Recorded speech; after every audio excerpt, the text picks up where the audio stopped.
ini ya, nggak ada ini ya. Udah jual aja sepatu 5 digitnya. 5 digit sepatu kamu dengan 100 miliar. Nggak ada apa-apanya, nggak ada artinya ya. Udah, kalau nggak ada 100 miliar, jangan bilang-bilang modus ya. Kamu kalau dituntut modus, kamu nge-LP-in Nikmir, dibilang modus? Ngejebak mau nggak? Sulit. Guys, besok 2 Juni. Jika belum juga NMP21, udah bebasin aja. Gue sama teman gue udah gak sabar mau tumpengan. Tumpengannya yang gede, yang besar, ada 2 tumpengannya. Jadi sekelas Nikmir memang harus tumpengan. Jadi besok jika Nikmir dilepas demi hukum, kita tumpengan. Pada ngumpul ya, pada ngumpul kita tumpengan besar. Sekelas Nikmir emang harus. Kecuali Sahrul, mie nyemek aja selesai ya. Yang lain-lain nanti kalau misalnya maskap apa-apa, gue tumpengan mie nyemek, gue tumpengan martabak gitu-gitu aja. Beda. Doain besok Nikmir bebas. Bismillahirrahmanirrahim. Pertanyaan yang menarik ya guys. Jadi saya pun juga jujur nih ya, sempat bertanya-tanya hal yang sama. Kenapa seolah-olah banyak praktisi hukum yang memberikan pandangannya cenderung ke arah Nikita Mirzani daripada ke Reza Gladys selain pengacaranya sendiri.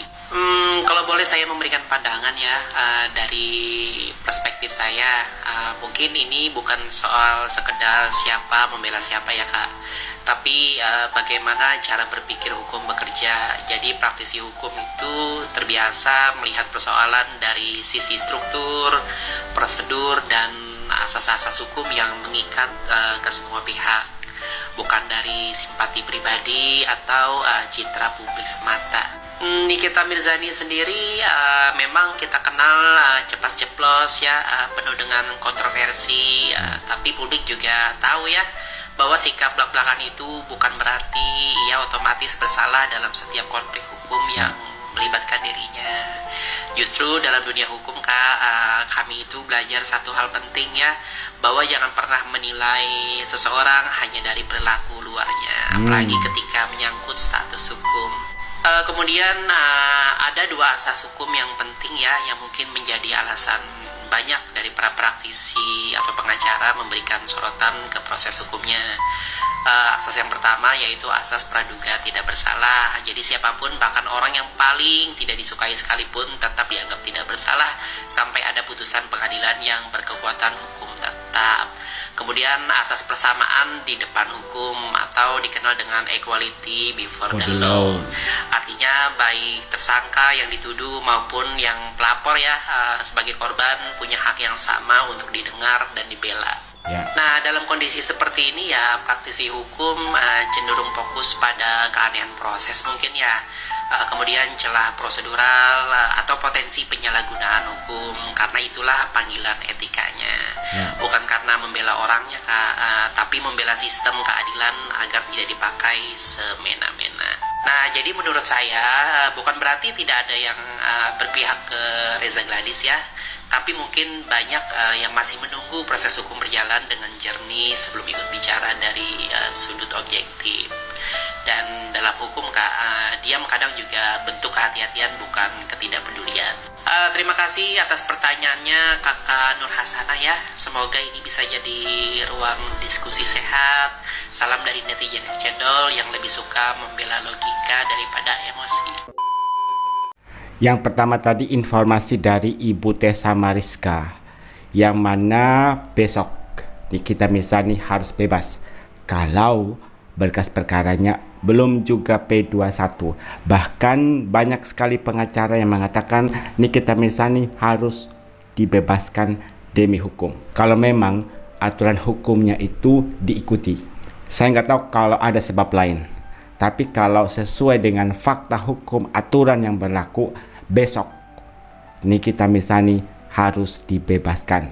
Kemudian yang kedua, ada hal yang menarik sekali dibahas oleh netizen Cendol.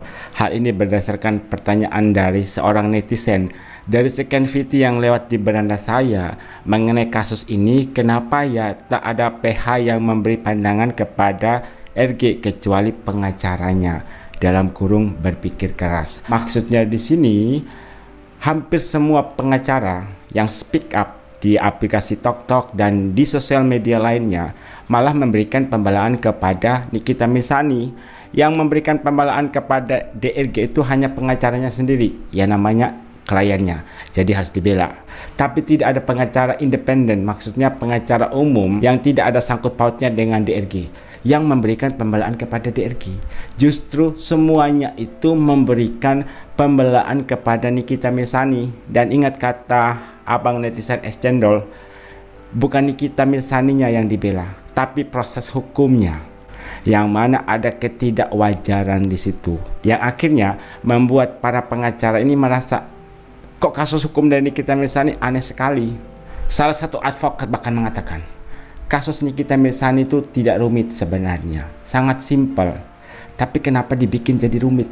Ada apa dengan hukum di Indonesia? Itu pertanyaan dari salah satu pengacara yang bernama Bapak Togar Sitomorang. Kasus Nikita Mirzani itu simpel, tapi kenapa dibikin rumit? Dan kenapa semua pengacara malah memberikan pembelaan kepada Nikita Mirzani, bukan kepada DRG, bukan kepada pihak pelapornya, tapi kepada pihak TSK-nya, guys. Jadi kasus Nikita Mirzani ini terbilang unik dan baru pertama kali terjadi.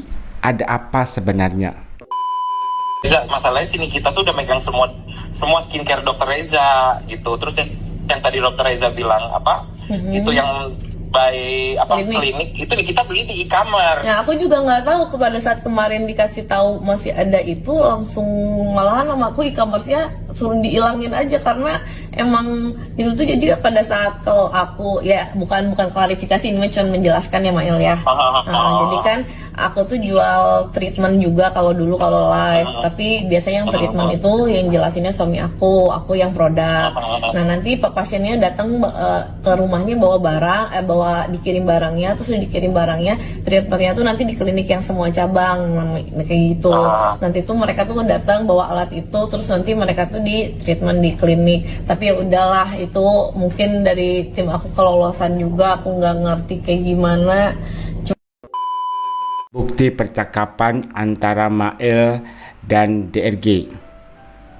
Nah, di sini si DRG-nya ini diduga pernah menjual alat dalam tanda kutip yang dijual bebas. Dan percakapannya seperti ini. Dari DRG, aku juga nggak tahu pada saat kemarin dikasih tahu masih ada itu, langsung malah e-commerce-nya dihilangin saja. Jadi kan aku jual treatment juga kalau live, tapi biasanya treatment itu yang jelasin suami aku, sedangkan saya bagian menjelaskan tentang produknya. Nah, nanti pasiennya datang ke rumahnya, dikirim barangnya. Terus sudah dikirim barangnya, treatmentnya nanti di klinik semua cabang kayak gitu. Nanti tuh mereka tuh datang bawa alat itu, terus nanti itu di treatment di klinik. Tapi ya udahlah, mungkin tim aku kelolosan juga. Ayo, alat apa yang dimaksud? Jadi diduga sebenarnya DRG ini sudah mengakui soal produk yang ada alat yang dijual di e-commerce dan akhirnya dibeli oleh Nikita Mirzani. Dari situlah muncul masalah ini. Ayo untuk Ibu DRG, jelaskan alat apa yang Anda maksudkan. Alat apa itu? Dan kalau memang bukti rekaman ini dijadikan sebagai alat bukti yang sudah diserahkan ke pihak penyidik, seharusnya pihak penyidik menanyakan hal itu ya kepada DRG. Alat apa yang Anda maksud, Bu? Kemudian ada informasi hot dari Bunda BP. Dapat info Kapolri bakal diganti sama yang inisial R. Terus dengan info bakalan ada mutasi besar-besaran. Pertanyaannya, apakah ini menjadi kabar baik untuk DRG atau Nikita Mirzani? Yuk tulis di kolom komentar apa tanggapan kalian.